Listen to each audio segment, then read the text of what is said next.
Hello, good evening. I am back for another video. Today is Tuesday, August 19. So at this point, it's becoming a habit that every single evening I have to be home and make a video, 15 minutes video. Like I always promised, I want to greet you, say I hope you're doing great, and hope you are having a wonderful time, and hope that you are succeeding in everything you're doing. Just know that life happens, and if you do something that doesn't work out, it's totally fine. I apply for jobs, I get rejections, and I move on. And I still come home, I still make a video, I still make a comment. So today I'm gonna talk about the topic. I don't want to make sure I don't forget. Today's topic is the technology role, the role of technology in the government. What role does technology play in the US government? Previously, if you already see my previous videos, I talked about technology, AI, and also touched on policies. I touched on things like cybersecurity, but today I'm going to be specifically focusing on how pretty much technology has transformed the government.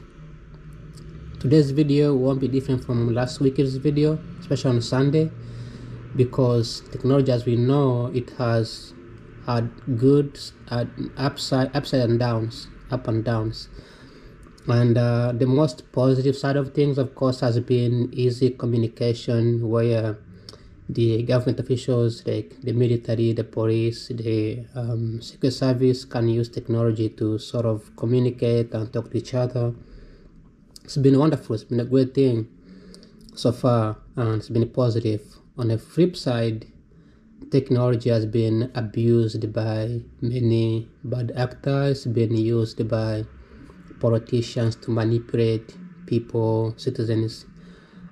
So technology is, I would say, is shaping the future of politics. It is shaping the future of politics right now, but it's also going to shape the future of politics in the coming years. And for now, for instance, the OpenAI just released its own models to public. Now it's embedded in every single company.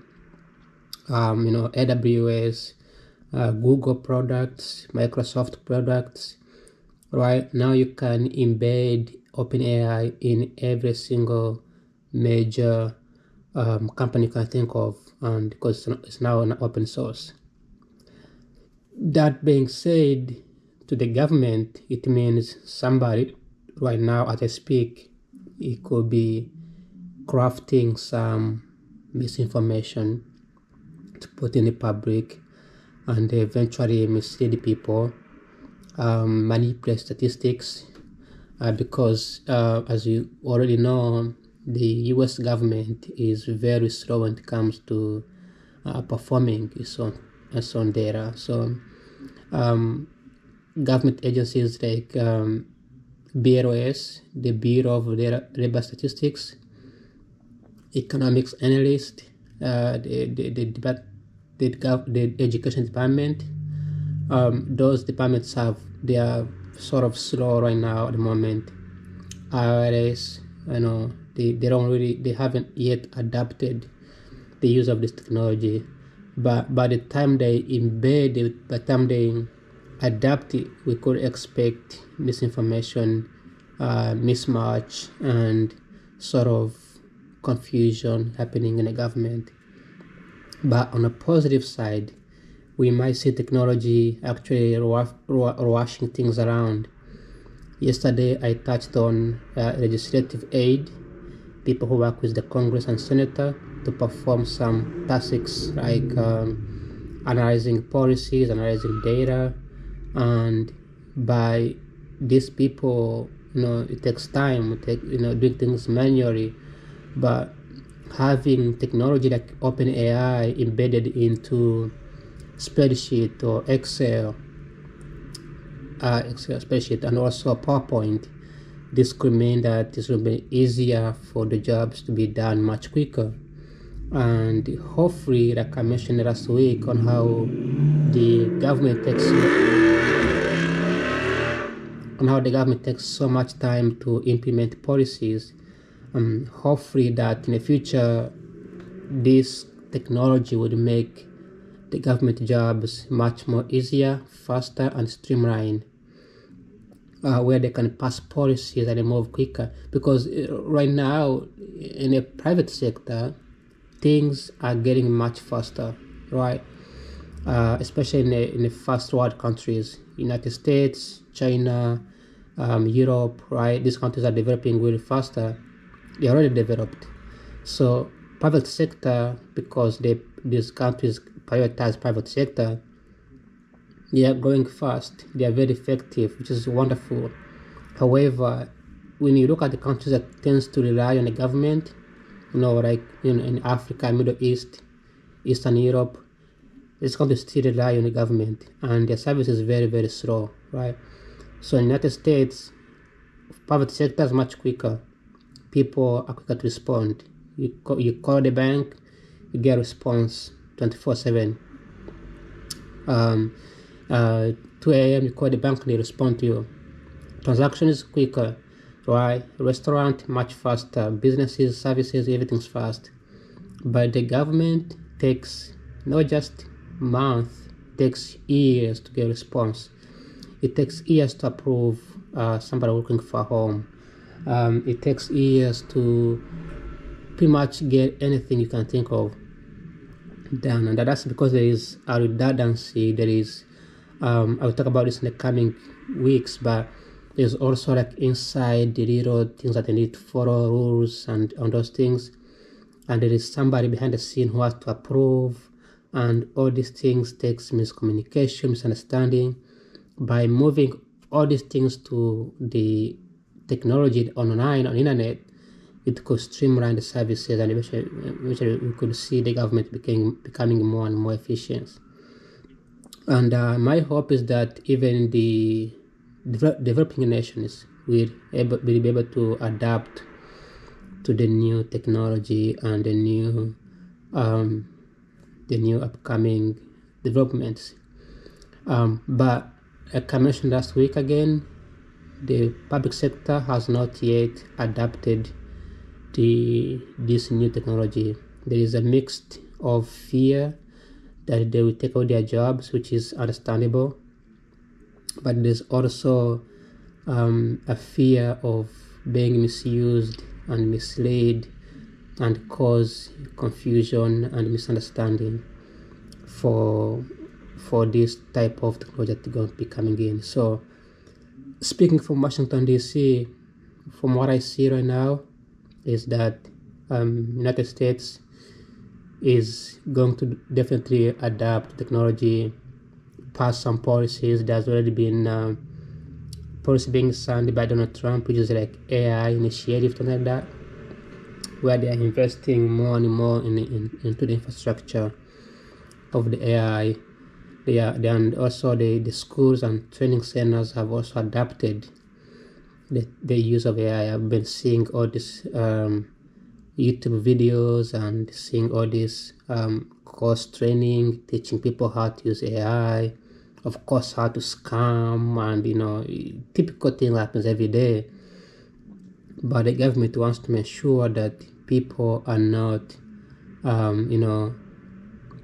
misusing it. Instead they are using it for the right thing. Now, countries like China have done a wonderful job in governing the AI. They have sort of controlling, because for them it's easier because they have communist government, but they are pretty good at ensuring that people use AI in a responsible way. In the United States, we are still behind in terms of regulating AI.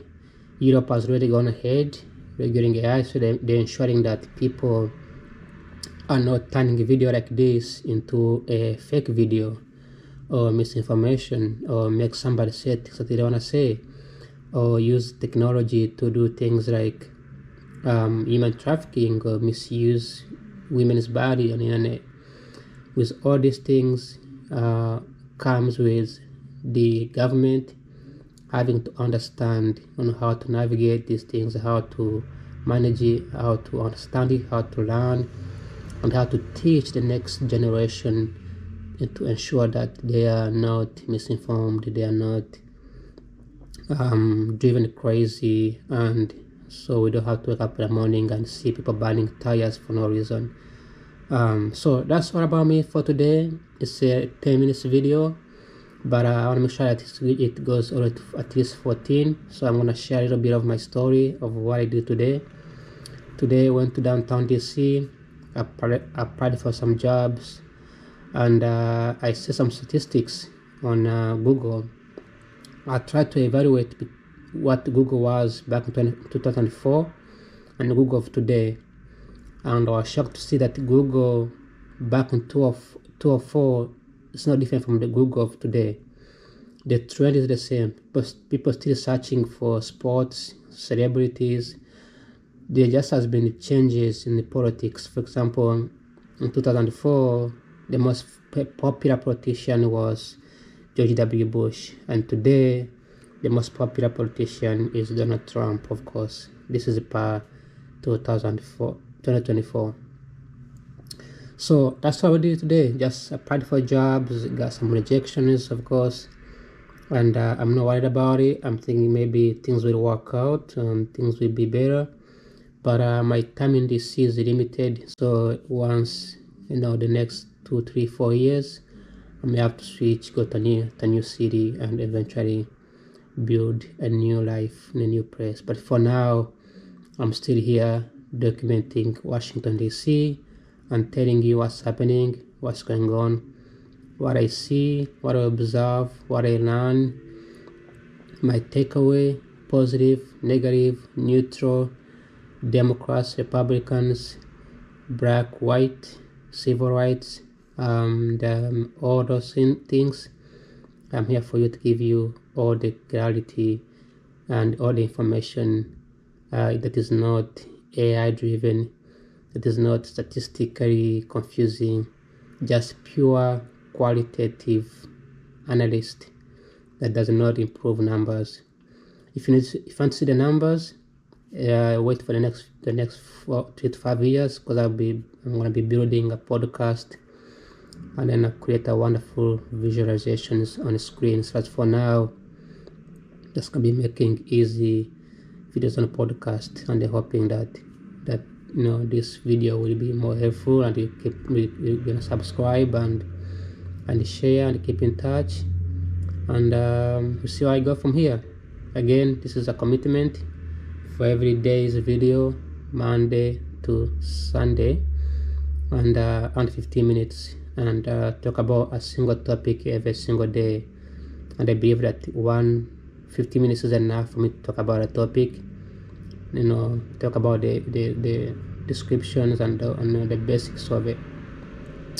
Other than that, I would appreciate you for passing by and for being here, and if you have watched the whole series, I would appreciate if you haven't, please go back and watch my first video that I recorded.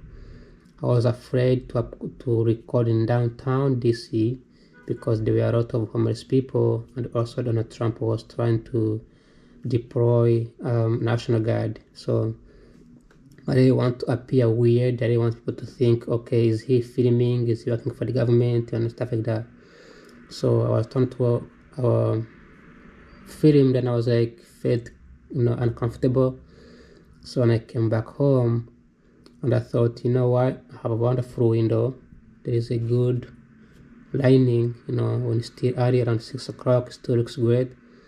Maybe I should be recording at home. So to this day, I've been recording from my own window, and it's been wonderful so far. So great experience.